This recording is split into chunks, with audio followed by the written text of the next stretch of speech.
The dawn mist curled softly through the towering pine trees that clung to the edges of the windbreak range. 1,000 feet above sea level, the morning air was cool and sharp, perfect for someone who had long since sworn off city life. Nolan Briggs stood at the edge of his porch, a chipped ceramic mug cradled in his hands, steam curling from the black coffee inside. It had been 3 years since he'd retreated from the world below, trading concrete for dirt trails, boardrooms for solitude. The scars on his arms told stories of another life, combat medic, deployments, things better left in silence. Then it came. A slash of green light tore across the sky, too fast for a meteor, too fluid for any plane. It vanished behind the ridgeline in the north with a blinding flash, followed seconds later by a deep, thunderous crack that rolled through the forest like an avalanche. The ground trembled beneath his feet.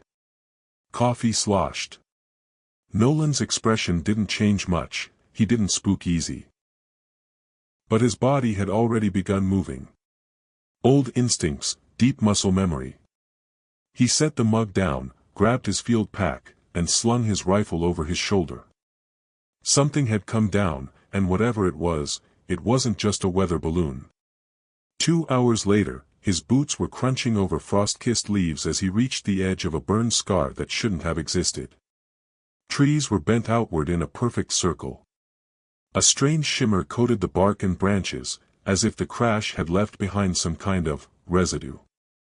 But there was no fire, no smoke, just silence and a low hum vibrating through the air like a faint electric current. He scanned the clearing, saw no flames, no wreckage at first glance. Then the sunlight caught something. Metal? Maybe. But not metal like he knew it. This stuff was dark and smooth, like obsidian wrapped in oil, flecked with veins of shifting color that pulsed faintly. The pieces were scattered, embedded in dirt and stump alike, but they weren't charred. They weren't even scratched. That's when he saw her. At first, Nolan thought it was part of the wreck, something tall and still, half buried under fractured panels. But the outline was wrong. Organic. Humanoid, but stretched, elegant in a way he couldn't quite process. She lay face down, partially curled.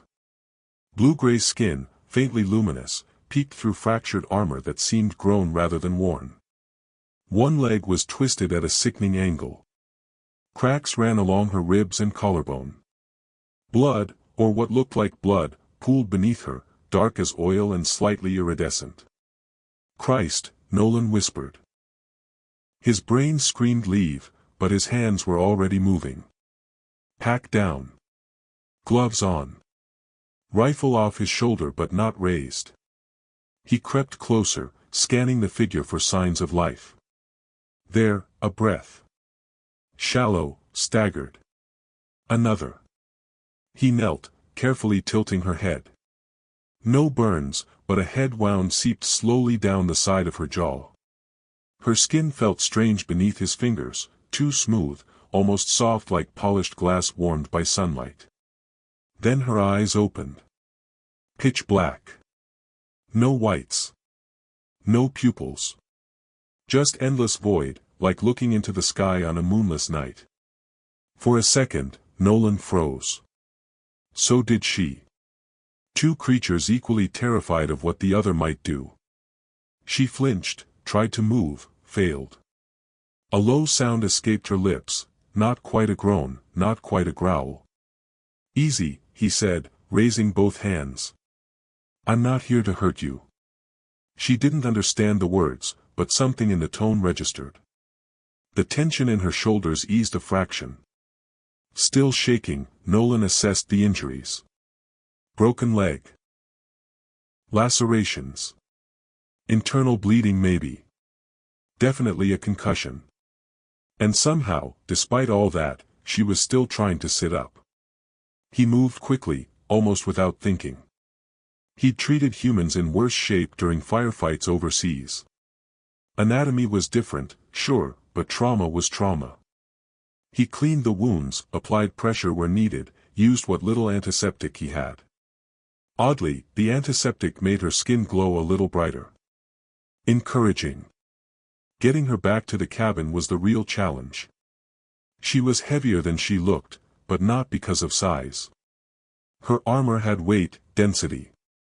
He fashioned a stretcher out of saplings and paracord and dragged her nearly 4 miles back through the forest, breath ragged by the time his cabin came into view. By then, her breathing had stabilized into something slower, deeper. She drifted in and out of consciousness, whispering in a language that sounded more like a melody than speech.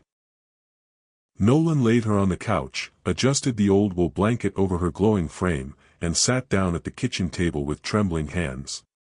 Outside, the stars were just beginning to blink into view. Inside, an alien warrior slept on his couch. He didn't sleep that night. Sometime just before dawn, the crash of ceramic shattered the silence. Nolan bolted upright, hand already reaching for the rifle leaning against the wall. The clatter had come from the kitchen. She was awake. She stood with one hand braced against the counter, holding a coffee mug like it was a weapon. The moment she saw him, her eyes narrowed, and a low clicking sound rolled from her throat. Warning. Question. Nolan didn't raise his rifle. I helped you, he said softly. You were dying. Her gaze flicked to the bandages on her arms, then back to him. She studied him with predator-like focus, but didn't attack. Nolan slowly rolled up his sleeve, revealing an old scar. Then he gestured from himself to her wounds. Me, he said. The alien made a softer click. Then, to his surprise, she reached up and touched the side of her head. A device emerged from her armor, glowing faintly. She pressed it.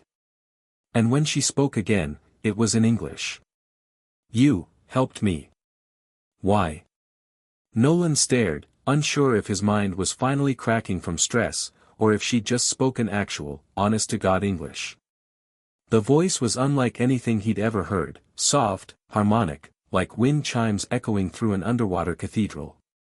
You helped me, she said again, slower this time, watching him as if gauging the depth of his honesty. Why? He swallowed. Because you were hurt. She tilted her head. That is not usual. For your kind. Maybe not, Nolan admitted, but I'm not most people. The alien, no, the woman, watched him in silence. Her breathing was steadier now, her balance less precarious. Still favoring the injured leg, but definitely stronger. My translator was dormant, she said. Had to sync with your language patterns. Took time. Well, Nolan muttered, you nailed it. She sat on the edge of the counter, eyes never leaving his. You do not fear me. Why? Nolan let out a dry laugh. Oh, I do. You have bones made of titanium and eyes like a black hole. I'm terrified. But I've treated dying men before, fear doesn't matter when someone's bleeding out in front of you. Something flickered behind her expression. Not quite amusement, not quite sadness. What's your name? He asked finally. There was a pause, and then, Commander Kalis. 3rd Legion of the Virelian Vanguard. That's a mouthful. I'm Nolan. No title. No legion. She nodded once, solemnly. Nolan. You saved me. That creates a bond. Glad to hear it, he said, because there's a hell of a lot I need you to explain. They sat together that morning, both tense, but less so with each word exchanged. He brought her a map of the region. She pointed out where her ship had gone down and how it had been sabotaged. Not by accident. By design. Her people had turned on her. I was sent to observe, she said, voice quiet. Study. Evaluate your world for integration into the Virelian Dominion. Nolan raised an eyebrow. Integration. Conquest, she said simply. We do not ask. We assimilate. Efficiently. The words hit like a punch to the chest. He had saved someone who'd come to scout for an invasion. Kalis saw the change in his expression. I am not loyal to that mission anymore. What happened? She hesitated, the translator flickering slightly as if translating her next words required extra nuance. I questioned orders. I asked what right we had to claim a world not our own. My commander saw that as treason. So they tried to kill you. She nodded. I crashed. Alone. I thought I would die here. You almost did. That night, Nolan didn't sleep again. He watched the stars outside while Kalis lay curled on the couch, still glowing faintly under the blankets. She was an alien. A soldier. A spy. But also, now, something else. A traitor to her own kind. A week passed in strange quiet. She healed rapidly, faster than any human could. Her armor reknit itself using trace materials scavenged from the forest. Nolan taught her to use a stove, how to filter water, how to identify the edible mushrooms from the poisonous ones. She taught him about quantum relays and fleet hierarchies, about how most species in the Dominion were not conquered violently, but Earth, with its weapon stockpiles and unpredictability, would not be offered peaceful assimilation. Then one morning, as frost crisped the pines and birds called through the trees, Kalis turned from the window and said flatly, "They're looking for me." Nolan's blood ran cold. "You're sure?" "I can feel the scout ships. They're above cloud cover. Stealth shielding. But my armor still registers the pulses." "You think they found the wreck?" "They did. Yesterday." He poured a mug of coffee and tried to keep his hands from shaking. "What now?" "We run," she said. Nolan blinked. "Where?" "Deeper into the range. There are caverns in this region, your geological surveys don't cover them. Mineral-rich zones, dense enough to block most scans. You've been thinking about this for a while, haven't you?" "I think constantly," she said simply. "It is how I survived military training." He leaned against the counter, staring at her. "I've lived out here for 3 years trying to get away from humanity's problems. Now I'm somehow at the center of all of them." "Your choice," she said gently. "But you've already made it." He had. He just didn't want to admit it. That evening, as dusk spread gold across the treetops, they packed what they could. Nolan's old medic kit. Dried food. Water filters. Weapons. Kalis gathered what was left of her ship's debris, small tools, interface modules, fragments of data crystals. As they stepped out into the forest together, Nolan asked, "If they don't find us?" "They will," she replied. "And if we just sent them a message? Tell them you're alive?" "They'd still come," Kalis said, her voice barely audible over the wind. "But slowly. In force. As conquerors. So no matter what, Earth is a target." She looked at him then, not like a soldier, not like an alien, but like someone afraid. "Not if I help you stop them. You said you were part of their command structure. That means you know stuff, right? Weak points. Patterns. Protocols." "I know everything," she said. "I could teach your people to fight. To win." Nolan looked back at the place that had been his home for years. Then forward, into the darkness of the forest. "Let's disappear." They moved under moonlight, guided more by instinct than compass. The forest welcomed them like an old friend with secrets to share, narrow paths hidden by undergrowth, caves yawning like forgotten mouths carved into the stone. Nolan had known these mountains as a refuge.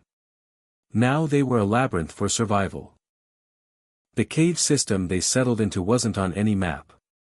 Kalis confirmed it, minerals in the rock distorted scanners and disrupted energy signatures. A perfect hiding place. They carved out a livable space within the narrow passages, stringing solar lights across stone, using salvaged panels from her ship to create power from water trickling through the rocks. Weeks passed. Then months. Their bodies adjusted. Their routines shifted. The silence became a language.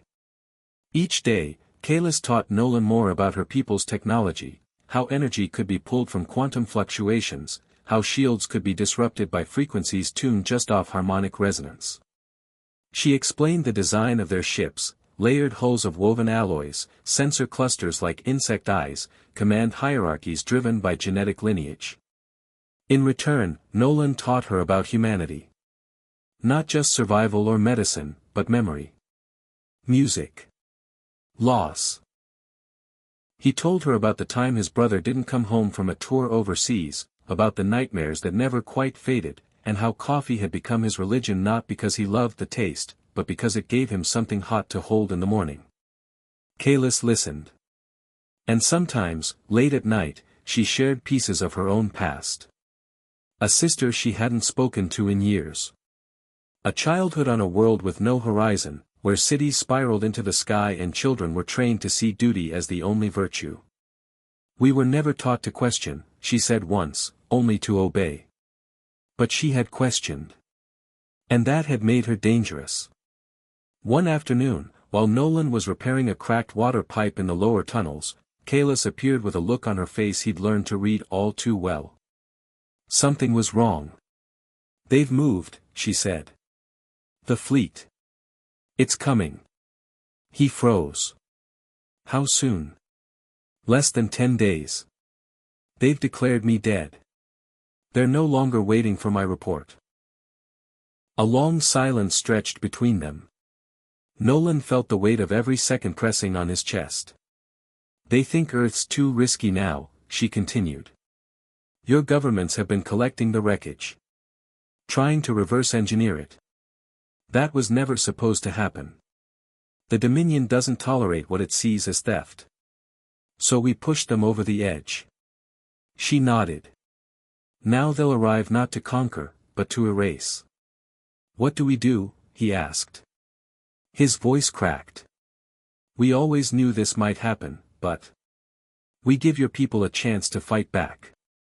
Nolan stared at her. We go to them. We contact your military. Share everything. Tech specs. Fleet layouts. Tactics. And what happens to you when they see you? A 7-foot alien warrior with glowing skin. Kalis looked away. I will be imprisoned. Dissected, maybe. Studied. Not if I can help it. You can't protect me from your entire world. I can try. 3 days later, Nolan dusted off his old emergency radio. He patched into unused military bands and broadcast a message. This is Nolan Briggs, former U.S. Army medic. I have information on an imminent extraterrestrial attack. I need to speak with someone in command. It took 2 days to get a response. And another day to arrange a meeting. The rendezvous point was an abandoned ranger station just outside the valley. Kalis wore a cloak fashioned from thermal blankets, her armor dimmed to avoid detection. She walked like a soldier again, head high, posture relaxed but alert. Waiting for them were 5 people, a woman in combat fatigues with salt and pepper hair and eyes that missed nothing, 2 men with the clipped language of scientists, and 2 soldiers standing back, hands on weapons. The woman stepped forward. Colonel Lynn Halvorsen, she said. You Nolan? I am, he replied. This is Kalis. The colonel's eyes narrowed. That the alien you've been hiding? She's not hiding, Nolan said calmly. She's trying to help. One of the scientists snorted. Help us what? Die faster. I've given him everything, Kalis said, voice steady through her translator. Blueprints. Weapon specs. Weaknesses. If I'd wanted your world destroyed, I wouldn't be here. Then what do you want? Halvorsen asked. To live, she said. And for him to live. And maybe, for your world not to end in fire. There was a long pause. Then Halvorsen nodded slowly. Talk.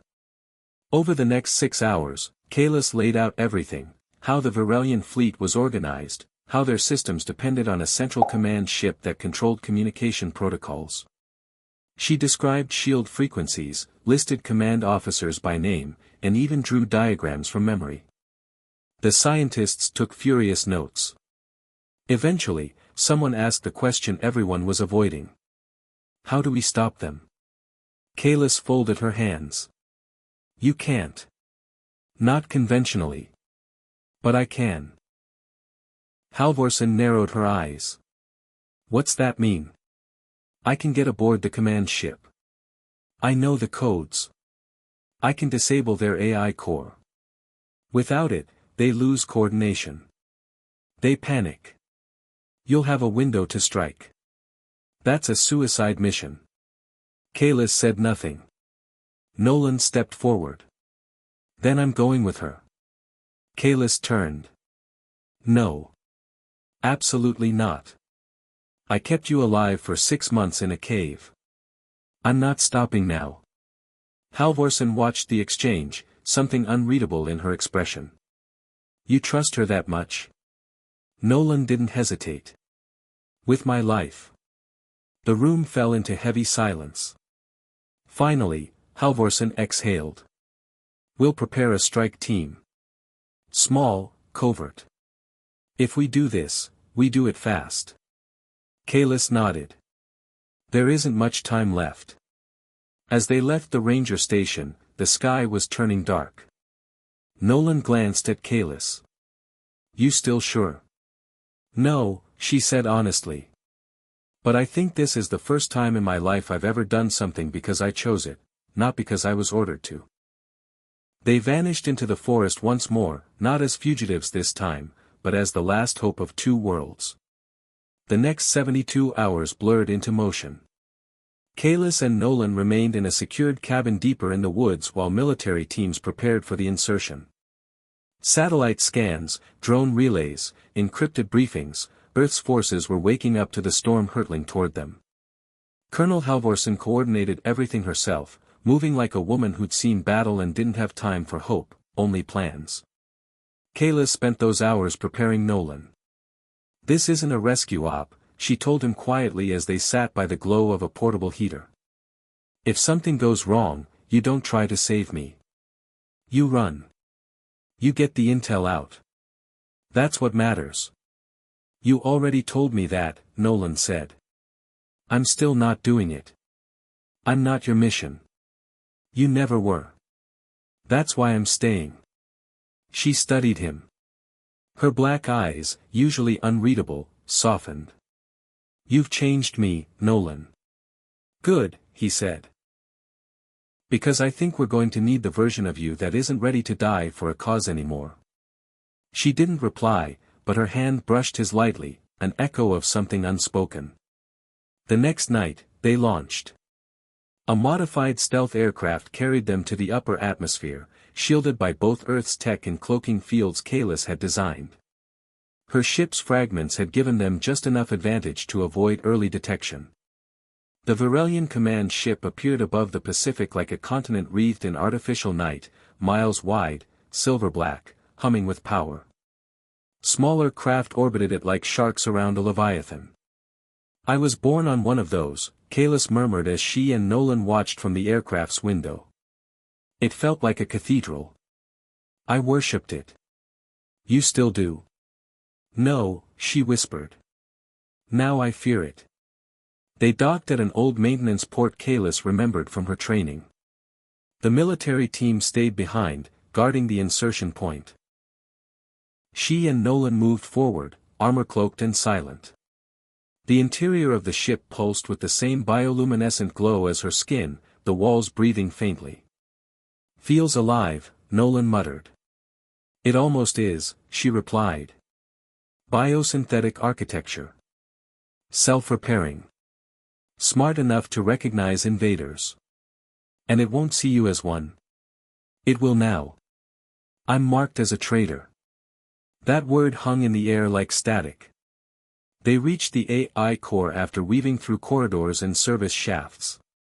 The chamber stretched upward like a cathedral tower, with nodes of crystal pulsing in synchronized rhythm. This was the heart of the fleet, every command, every strategy, every drone synchronized through this hub. Kalis moved quickly, fingers dancing over interfaces only she could see. How long? Nolan asked, scanning the entrance. 7 minutes. Maybe less. An alarm blared. Somewhere in the ship, someone had noticed them. Of course, Nolan muttered, raising his weapon. You were supposed to run. You were supposed to keep your promises, he said through clenched teeth. Then the doors exploded inward. 2 Virelian guards stormed the chamber, armor brighter and heavier than Kalis's. They moved like lightning. Nolan fired, hitting one center mass, but the creature barely flinched. Kalis stepped between them, her armor flaring with defensive pulses. The fight was brutal, fast, silent. No wasted motion. She fought like someone born to it. Nolan took a blow to the ribs that sent him sprawling, and for a moment, all he could see was Kalis, limping, bleeding again, still pushing forward as if nothing mattered except the core. Then came the scream, the system's scream. A high-pitched, impossibly sharp shriek that wasn't sound so much as it was pressure, shaking through the bones. The AI was fracturing. Kalis had done it. The lights along the walls flickered. Systems failed. Doors locked.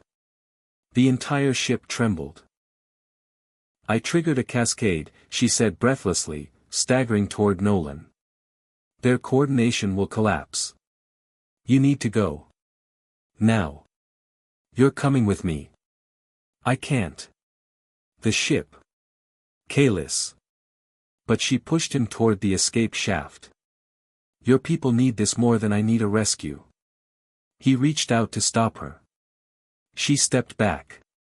Nolan. I chose this. Let me finish it. The look in her eyes wasn't fear. It was peace. Then the doors sealed behind her. Nolan made it out seconds before the power grid imploded. He was pulled into the extraction vessel and watched from orbit as the command ship began to list, its engines sputtering, its smaller ships suddenly spiraling out of formation. Earth's defense teams moved in. Without central control, the Virelian fleet fractured. Some ships tried to retreat. Others fired blindly. Earth's hastily deployed countermeasures, supplied with Kalis's intelligence, held strong. Within days, the threat had passed. But Kalis didn't come back. Nolan gave his report. He answered questions. Then he left. He returned to the mountains, to the silence. He never told them how she smiled when she said goodbye. 6 months passed. One evening, as autumn crept over the trees and the stars blinked down like they knew something he didn't, Nolan heard a sound outside his cabin. A rhythmic humming, deep and melodic. He opened the door. She stood in the clearing, cloaked in shadows and starlight. Her armor was different, burned, reforged. A new scar ran down her left cheek. But her eyes were the same. I told you, she said, I'd finish it. Nolan stepped forward, stunned. How did you? I got out, she said simply. There were escape pods. You came back. I said I would. He wanted to say something clever, something meaningful. Instead, he stepped into her arms. They stood there for a long time, in silence. No armies. No alarms. Just 2 souls who had saved each other. And so, the warrior returned, not in conquest, but in peace.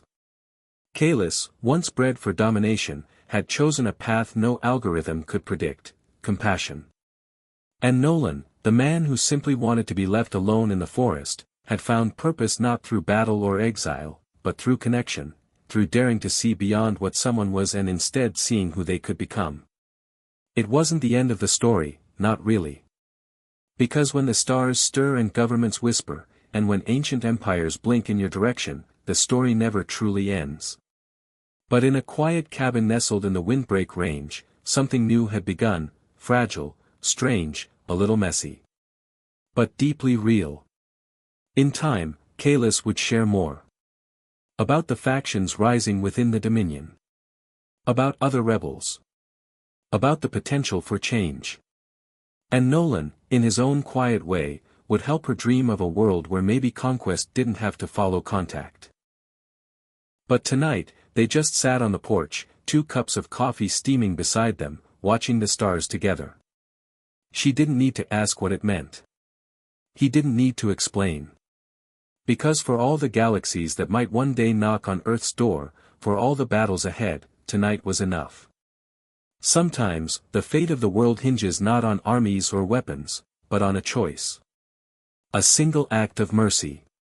A stranger's outstretched hand. If this story sparked something in you, if it stirred your imagination, tugged at your soul, or made you wonder what lies beyond the stars, drop a comment, share this with someone, and don't forget to subscribe for more epic, emotional sci-fi journeys through the unknown.